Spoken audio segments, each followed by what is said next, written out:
The sea had always spoken to Henry. Its moods were familiar, storms like anger, tides like breath. It was the one constant in his 62 years. But that evening, it went silent. No gulls, no breeze, no waves, just silence, deep and unnatural. Henry sat in his weathered fishing boat, waiting for the last catch of the day. He leaned over the water to check his net and froze. A reflection stared back. His face, but not his. The eyes were pitch black. A small glowing dot pulsed in the center of its forehead. And then it smiled. Not a twitch of his real face, just the water, grinning at him. Henry gasped and fell back, breath caught in his throat. The engine sputtered. Then the water rippled. Small rings formed, expanding outward. Something was swimming underneath. Close. He yanked the cord again. Again. Again. The motor screamed to life. Henry turned the boat around, heart racing, not daring to look back. That same night, 5 teens gathered at the beach. Mira, Ryan, Kayla, Joel, and Nate. They played by moonlight, filming clips and skipping stones. Then Mira stopped and pointed at the sea. "Look, glowing dots?" she asked. Tiny orbs of pale blue light hovered over the water. Silent. Moving. At first they laughed it off, until 5 shadows emerged from the sea. Tall, humanoid, featureless. Each shaped just like them. No one moved. Then without warning, the shadows surged forward and passed through the teens like smoke. They collapsed. Then, slowly, they rose, blank, still, smiling, but something inside was wrong. From a hill nearby, Henry watched in horror. One of the kids turned toward him and blinked, sideways, like a fish. The teens returned home without a word. They didn't speak, didn't explain, just walked to their rooms and sat in silence. One mother reached out to touch her daughter. Her skin was freezing. "Mira," she asked, trembling, "are you okay?" The girl turned her head slowly. "I'm fine," she said, and smiled. That same hollow smile. The next morning, all 5 were taken to the hospital. The doctors were baffled. Brain scans, reflexes, blood, everything normal. But every one of them answered questions the exact same way. "I'm fine." Same voice, same tone, like puppets. Over the next few days, more children began acting strange. Then adults. The cashier at the grocery store smiled for too long.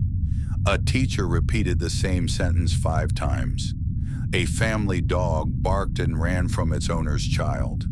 Henry noticed them gathering, silently, around any water they could find. Fountains, wash basins, even puddles. They weren't talking. They were listening, waiting. A team from the Coastal Observatory arrived, following reports of strange energy readings under the sea. One of them, Dr. Leon, was different. She listened to Henry. She placed a scanner to his temple and froze. "Your neural patterns are off the charts," she whispered. In his brain, a pulsing structure glowed like sonar. Something was inside him. "I saw something in the water. It tried to pull me in," Henry said. "You were infected, but you resisted," she replied. And then she said the words that gave them a name. "These aren't just parasites. They're aquatic entities, intelligent, coordinated. We're calling them the DARKS." That night, Henry awoke in his bathtub. He didn't remember how he got there. His clothes were wet. His eyes burned. In the mirror, his reflection blinked sideways. "You're opening," it said. "You're the door." Through induced hypnosis, Henry was sent into a trance to explore the connection inside him. What he saw wasn't a dream. It was a world below, an underwater city, alien and pulsing with life. Glowing pods floated in blackness, each one holding a sleeping human. The real Mira, Joel, Ryan, all of them, trapped, alive, drowning in silence, and swimming around them. Copies, shimmering figures with black eyes and glowing foreheads. It's not water, it's a dimension, Henry whispered. It's what the Darks call nowhere. Henry's body began to change. His veins shimmered. His pupils glowed faintly in the dark. He could feel the Darks now, hear them whisper in water. He could even speak their tongue if he let go. You are no longer only human, Dr. Leon said, but not one of them either. I'm the fracture, Henry said. I'm what happens when the door doesn't close. The Darks no longer needed oceans. They emerged from sinks, puddles, ice, rain. They slipped from dreams into reality, using water as a gateway. Entire families changed overnight, smiling, silent, not blinking. It was spreading like a virus. Only no one knew who was infected. No screaming, no blood, just silence and smiles. Henry had only one choice: to return to nowhere. Dr. Leon constructed a field that would let him slip back into the sea without losing his mind. This might kill you, she said, or it might make you something else. He looked at the calm ocean and whispered, I was born here. Let it take me back. And he dove in. In nowhere Henry could breathe.